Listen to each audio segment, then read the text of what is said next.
Israel के हमले में हमास चीफ इस्माइल हानिया के मारे जाने की खबर। इसराइल ने तेहरान में इस्माइल के आवास को बनाया निशाना। हमले में हमास के चीफ का बॉडीगार्ड भी मारा गया। ईरान के इस्लामिक रिवॉल्यूशनरी गार्ड कॉर्प्स ने बयान जारी कर पुष्टि की।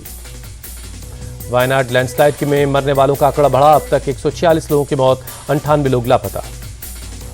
वायनाड में 4 घंटे के अंदर 3 जगहों पर लैंडस्लाइड। हादसे में 4 गांव बह गए। 128 लोग अस्पताल में भर्ती हैं। रिलीफ और रेस्क्यू के काम में एसडीआरएफ और एनडीआरएफ के साथ सेना भी जुटी। कन्नूर से आर्मी के 225 जवानों को वायनाड भेजा गया।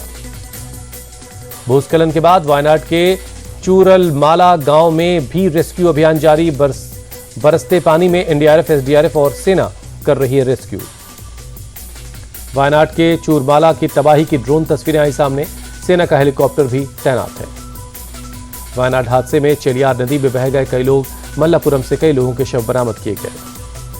वायनाड में रेस्क्यू ऑपरेशन में भी आई दिक्कतें। रुक कर हो रही तेज बारिश। लैंडस्लाइड का खतरा भी बना हुआ है। केरल में कोझिकोड, वायनाड समेत 8 जिलों के लिए बारिश का रेड अलर्ट। 8 जिलों में स्कूल बंद कर दिए गए। लोगों से सतर्क रहने के लिए कहा गया। वायनाड में भूस्खलन के बाद राज्य में 2 दिनों का राजकीय शोक। विधानसभा में राष्ट्रीय ध्वज को आधा झुका दिया गया है। सीएम धामी ने टिहरी, गढ़वाल, बूढ़ा केदार क्षेत्र का दौरा किया। लैंडस्लाइड के बाद जारी राहत और बचाव के काम को देखा। 26-27 जुलाई को बूढ़े केदार में हुआ था लैंडस्लाइड। सीएम धामी बोले, प्रभावित लोगों को हर मुमकिन मदद दी जाएगी। मैंगलुरु में नेत्रावती नदी का बढ़ा जलस्तर। कई इलाकों में भरा पानी। घरों में पानी घुस गया है। सड़कों पर हर तरफ पानी ही पानी है। एमपी के आगर में भारी बारिश से किसानों की फसल बर्बाद।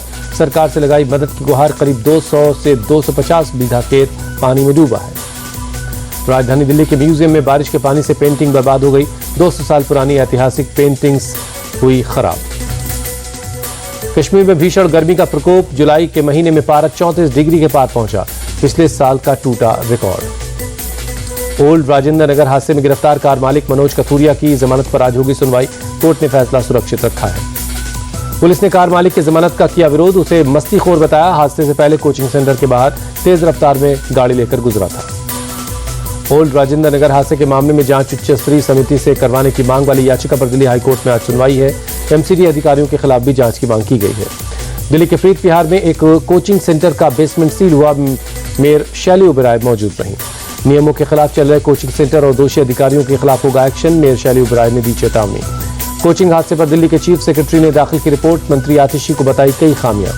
दिल्ली के ओल्ड राजेंद्र नगर में लगातार छात्रों का धरना जारी। 3 छात्रों की मौत के बाद से छात्रों का प्रदर्शन जारी है। ओल्ड राजेंद्र नगर में धरना दे रहे छात्रों से पुलिस ने अपील की। कहा, हम पर भरोसा रखें, जल्द समस्याओं का समाधान होगा। दिल्ली के ओल्ड राजेंद्र नगर की घटना के बाद यूपी के नोएडा में भी पुलिस का एक्शन। एक इंस्टीट्यूट के बेसमेंट को सील किया गया। एमपी के इंदौर में भी पुलिस ने अवैध तरीके से चल रहे कोचिंग और लाइब्रेरी के खिलाफ लिया एक्शन। कोचिंग के बेसमेंट को सील किया। अग्निवीर पर संसद में भिड़े अखिलेश और अनुराग ठाकुर। सपा प्रमुख बोले, मैं मिलिट्री स्कूल में पढ़ा हूं। अनुराग ठाकुर का जवाब, मैं आर्मी में कैप्टन हूं। अखिलेश यादव ने पूछा, अगर अग्निवीर योजना सही है तो उनकी राज्य सरकारें कोटा क्यों दे रही? अनुराग ठाकुर बोले, ज्यादा ज्ञान देना बंद करें। जाति जनगणना के मुद्दे पर राहुल गांधी और अनुराग ठाकुर भिड़े। राहुल ने अपमान का लगाया आरोप। कहा, मुझे उनसे कोई माफी नहीं चाहिए। बहस के दौरान अनुराग ठाकुर ने कहा था, जिसकी खुद जात का पता नहीं वो जनगणना की बात कर रहा है। राहुल गांधी के आरोप पर बोले अनुराग ठाकुर, मैंने किसी का नाम नहीं लिया था। कर्नाटक के सीएम और डिप्टी सीएम में गुटबाजी के बीच राहुल गांधी ने साथ मिलकर काम करने की सलाह दी। बोले, सभी नेता समन्वय और मिलजुल कर सरकार चलाएं और पार्टी को मजबूत करें। शरद गुट का महायुति पर अटैक। प्रवक्ता विद्या चव्हाण बोली, अभी तो सीट शेयरिंग नहीं हुई, दरारें पड़ने लगी। इंदौर में कांग्रेस कार्यालय में मंत्री कैलाश विजयवर्गीय का स्वागत करना पड़ा महंगा। कांग्रेस पदाधिकारियों समेत 2 नेता निलंबित किए गए। यूपी के मंत्री नंद गोपाल नंदी के बेटे और बहू जख्मी हुए। लखनऊ आगरा एक्सप्रेसवे पर कार डिवाइडर से टकराई। राजस्थान विधानसभा में बीजेपी विधायक गोपाल शर्मा की मांग, मिर्जा इस्माइल रोड, एयरपोर्ट और रामगंज का नाम बदला जाए। आंध्र प्रदेश के डिप्टी सीएम पवन कल्याण ने मलकानगिरी में सुगाली प्रीति के परिवार वालों से मुलाकात की। पीड़ित परिजनों ने बेटी के लिए इंसाफ की गुहार लगाई। 2017 में छात्रा की हत्या हो गई थी। वियतनाम के पीएम फाम मिन चिन पहुंचे भारत। दिल्ली एयरपोर्ट पर शानदार स्वागत हुआ। जम्मू कश्मीर के राजौरी में सेना का ऑपरेशन सर्वनाश जारी। पूरे जंगल में सर्च ऑपरेशन चल रहा है। छत्तीसगढ़ के कबीरधाम जिले में 2 नक्सलियों ने सुरक्षा बलों के सामने सरेंडर कर दिया। दोनों पर 25 लाख रुपए का इनाम था। राजस्थान के पाली जेल में अचानक जांच करने पहुंची पुलिस की टीम। जेल में कैदियों की जांच की गई। बिहार के गया में नगर पालिका संशोधन विधेयक के खिलाफ मेयर, डिप्टी मेयर समेत पार्षदों का गुस्सा फूटा। विधेयक के खिलाफ किया गया प्रदर्शन, गजट की प्रतियां जलाई गई।